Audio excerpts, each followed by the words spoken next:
I'm just going to take you through my emotions, Brent, in the Texas-Arizona State game, okay? I thought this game could be close. I thought this one was going to be closer than Boise, Penn State. Texas, we talked about it. They let you in games. They'll commit penalties. They'll be sporadic offensively.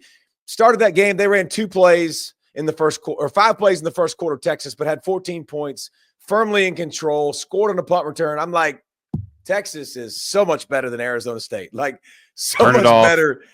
Can we get to the next game, please?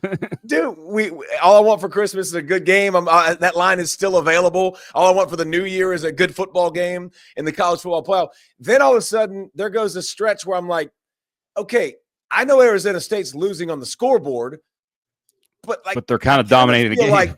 I kind of feel like they're very much in this game, maybe even the better team. Third quarter hits, right before the fourth quarter and into the fourth quarter, I'm like, Texas, this is over. And then Arizona State goes 16 unanswered and ties the football game and has a chance to win it at the end. And it's just, what a maddening up and down game, craziness. I think the biggest thing for Arizona State is proving they belonged. I mean, yes.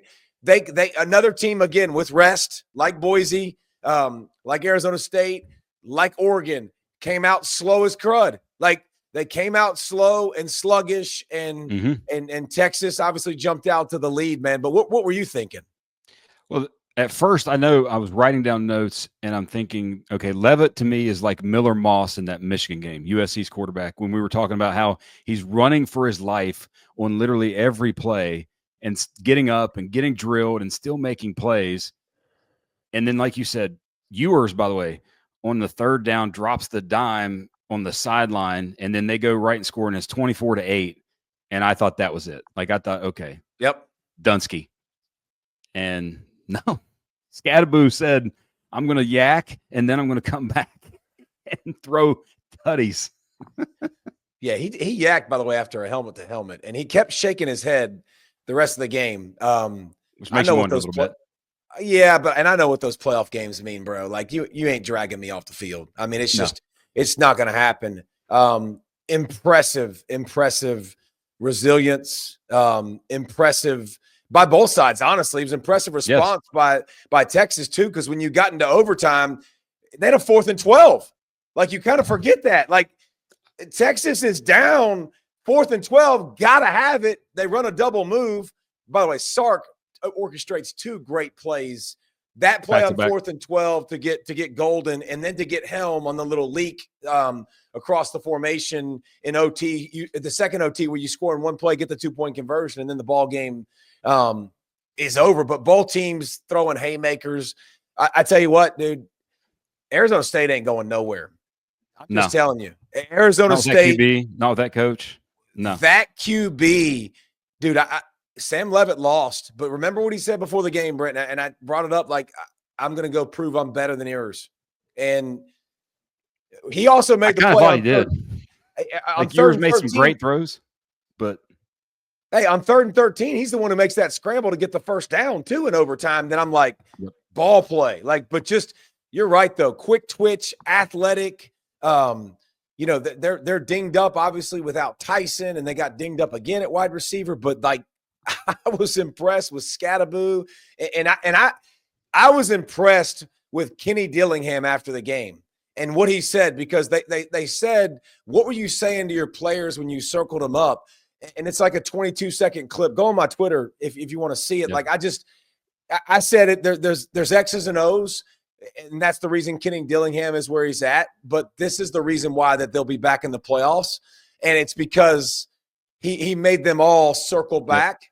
And he made everybody shake hands. He was like, if we'd have won, we'd have shook hands. It's called sportsmanship. That's what we do. We do the right thing. Dude's 34 years old. Like, 34 years old. So I could barely lead my family at 34, much less men that he's having to do with all the things that they're having to do. So I think we'll hear more from Arizona State with that QB, with that coach in that conference. Super impressed. But we also got to brag on Texas, I think, too, and the way they handled their business and did what they needed to do.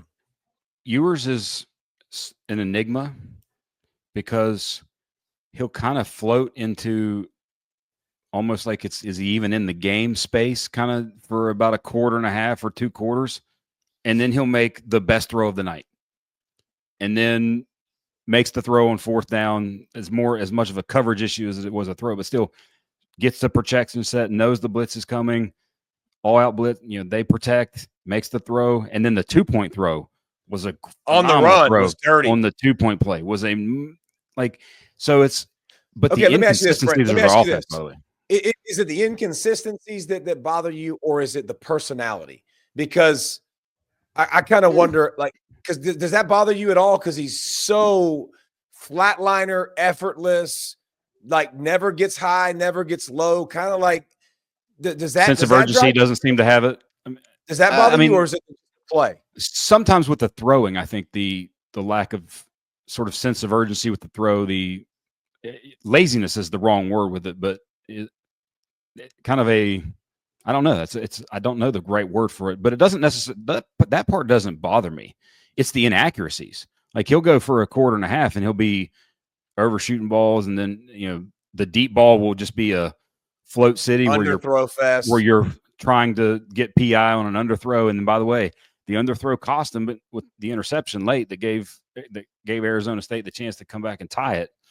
And then obviously, by the way, we one thing we got to talk about with this game is something. I asked you what was your New Year's resolution, and you mentioned targeting, and then there was you're going to do it. You're going to do it now, huh? Yeah, I'm going to do it now. Now's because the time to talk about. I don't. What the? I mean, I get that he didn't do this, but it was more like face. But it's the forcible contact to the head part of that. That was, I got okay. So listen, so the rules, like, and you're trying to. This is perfect because you're going to get me going. If you catch the ball, Brent, and you become a receiver or a runner, the rules change. That guy absolutely was not a runner. He was a defenseless player. So any forcible contact to the head or neck, it doesn't have to be the head. It doesn't have to be the crown of the head. How was that not forcible? Like, that's the definition of forcible. I don't know how he held onto the football, but the dude was about knocked out. He might have been. Like, look at that video. That is direct face-to-face. Head snaps back. And that was a big play. Now, listen, Arizona State kickers, it would have been an invention. You never know. Regardless. And that there's no doubt it wouldn't have been a never. And let's talk about Arizona State in the mother flipping plus side of the field. Like, they sucked. They sucked bad. You want to talk about why you lost the game? It wasn't because of the targeting. It's because you sucked when you got on the other side of the field. You got inside the 25 5 times, Brent. 5 trips, and you got 6 points. 5 trips inside Texas's 25, and you got 6 points.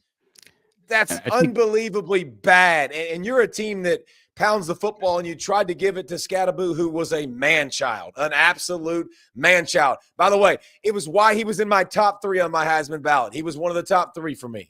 I can't tell you the order, but I think I know it. They couldn't pound away. And they couldn't get the short yardage situations. Listen, Texas has got all that beef inside, man.